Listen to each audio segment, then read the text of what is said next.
Hello दोस्तों, कैसे हो आप सब। आशा करता हूँ आप सभी बहुत ही मस्त होंगे दोस्तों। तो चलिए आज की इस वीडियो में फिर से हम लोग एक क्वेश्चन लेके आए हैं गॉस एलिमिनेशन मेथड का। जैसे कि देखते हो क्वेश्चन कह रहा है कि solve the following equation by using Gauss elimination method. तो आपके पास यहाँ पे 3 इक्वेशन है, 10x plus y plus z equal to 12, 2x plus 10y plus z equal to 13 और लास्ट है x plus y plus 5z equal to 7 है। ठीक है, विद द हेल्प ऑफ हम लोग गॉस एलिमिनेशन मेथड इसको हम लोग सॉल्व करने वाले हैं, x, y और z का मान निकालेंगे। ठीक है, तो देखिए कैसे सॉल्व करते हैं। सिंपली हम लोग सबसे पहले हम लोग इनमें से हम लोग एक जो ए मैट्रिक्स होता है उसको बाहर निकालते हैं, उसी तरह से बी मैट्रिक्स को बाहर निकालते हैं और एक्स मैट्रिक्स को बाहर निकालते हैं। सिंपली इस प्रकार से, जैसे कि ए मैट्रिक्स हम किसको कहते हैं, तो देखो एक्स का कोफिशिएंट कितना है 10, तो 10 लिखेंगे।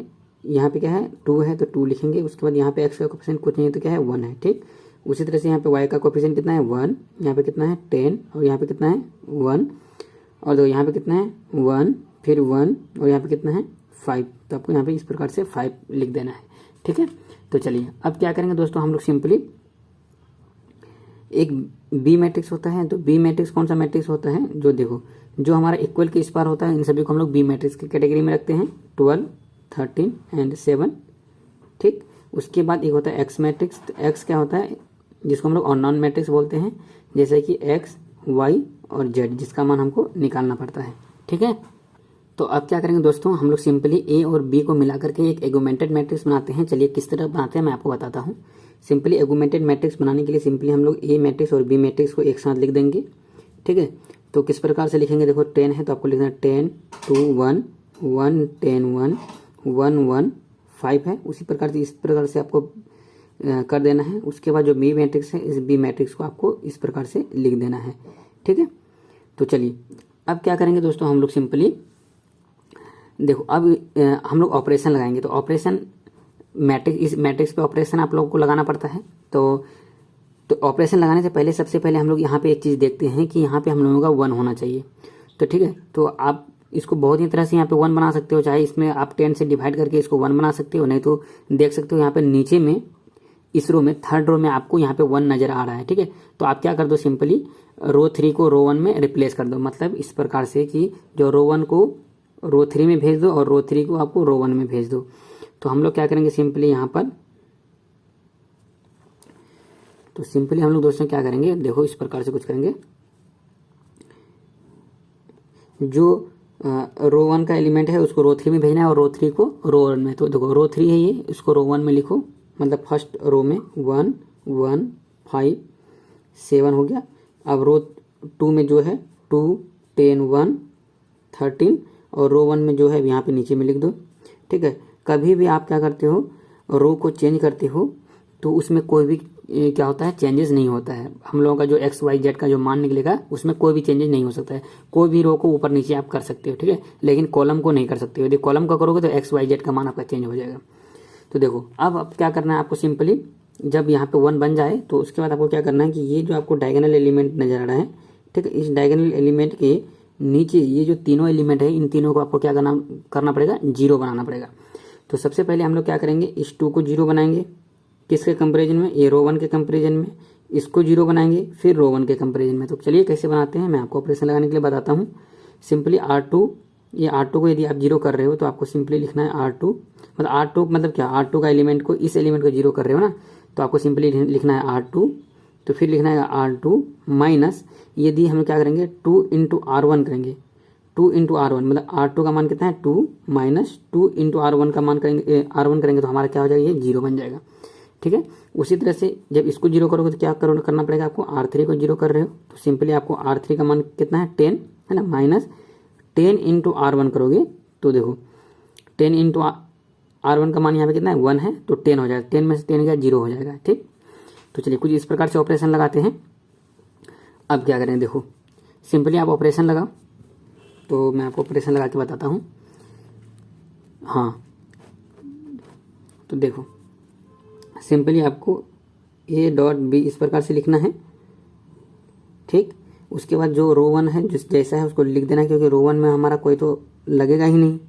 ठीक, हम मेरा रो 2 और रो 3 में लगेगा ऑपरेशन। तो रो 2 में क्या लग रहा है कि रो 2 माइनस 2 R1। तो देखो रो 2 का मान कितना है 2 है, तो यहाँ पे लिखो 2 माइनस 2 इंटू R1, इसके जस्ट ऊपर R1 का मान कितना है 1 है, तो कितना हो जाएगा, ये 0 बन गया, बन गया ना। उसी तरह से देखो फिर रो 2, अब यहाँ पे देखना रो 2 का इस एलिमेंट को देखो, तो रो 2 की जगह पे कितना है 10 है, 10 माइनस 2 इंटू रो 1 है ना। तो इसके जस्ट ऊपर रो 1 को देखना है कितना है 1 है, तो कितना हो जाएगा 10 में से 2 जाएगा, क्या हो जाएगा आपके पास 8 हो जाएगा। उसी तरह से यहाँ पे 1 है, आप रो 2 की जगह पे 1 है तो आपको सिंपली 1 लिखना है, माइनस कितना जो 2 इंटू R1, तो 2 इंटू R1 का मान कितना है 5 है, 2 इंटू R1 का मान 5 है ना। इसके जस्ट ऊपर 5 है, तो 5 दूना 10, 1 में से 10 गया तो आपके पास -9 बच जाएगा। ठीक, उसी तरह से फिर यहाँ पे देखो रो 2 है, रो 2 की जगह पे यहाँ पे 13 ले लेना है, 13 माइनस 2 इंटू R1 है, R1 के जस्ट R1 क्या लेंगे, इसके जस्ट ऊपर वाला ये R1 है, तो यहाँ पे 7 है, तो कितना हो जाएगा आपका 13 माइनस 40, तो आपका -1 हो जाएगा। ठीक, उसी तरह से आप क्या करना है दोस्तों, आपको सिंपली इसको ऑपरेशन लगाना है, ये वाला ऑपरेशन लगाना है आपको। ठीक, तो चलिए अब हम लोग क्या करेंगे सिंपली,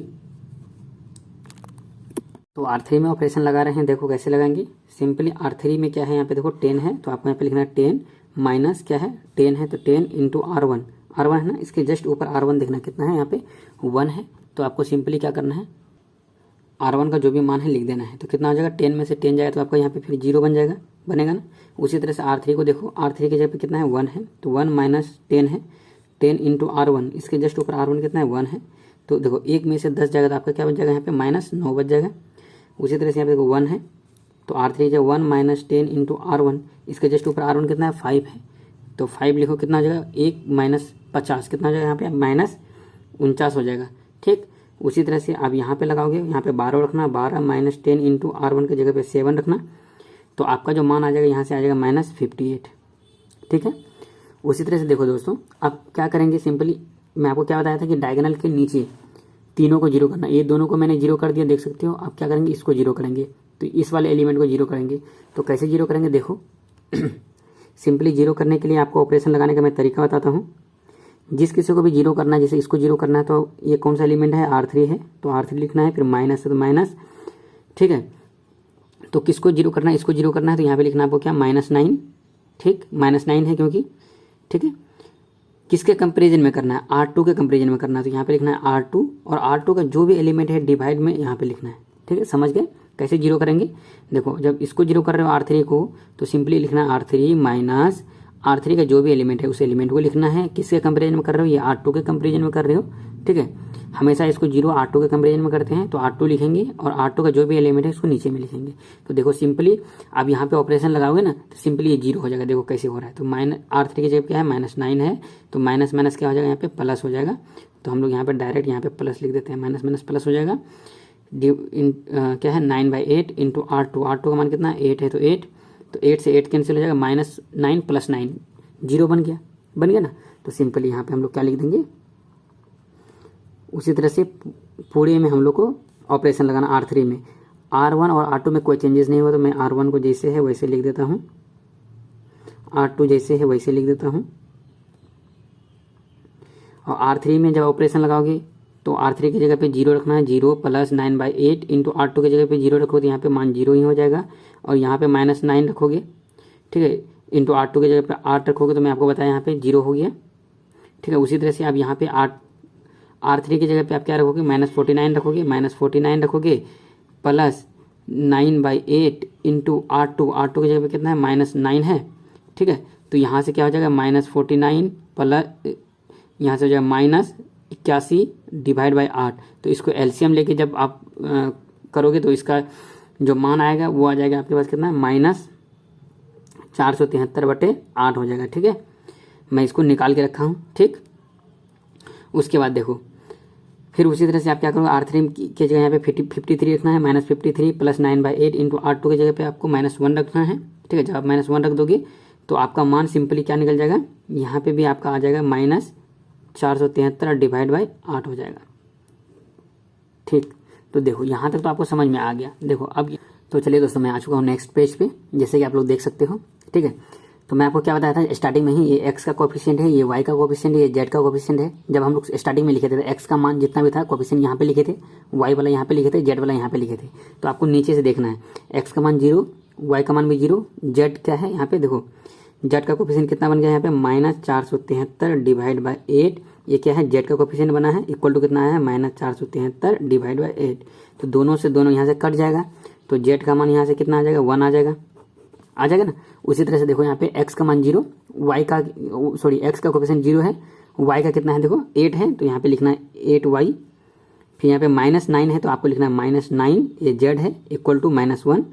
तो यहाँ से देखो 8y equal to -9 into Z का मान 1 आया है तो 1 लिखेंगे, इक्वल टू -1।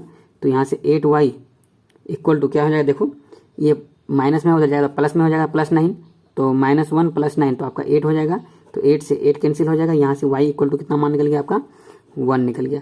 ठीक है, एक जेड का भी मान 1 निकल गया, y का भी मान 1 निकल गया। अब देखो इसको निकालो, तो ये एक्स का कोफिशिएंट है ना, ये y का, ये जेड का, तो 1 इंटू एक्स तो x ही हो जाएगा, फिर +1 इंटू वाई तो y हो जाएगा, फिर +5 इंटू जेड तो 5z हो जाएगा, इक्वल टू 7।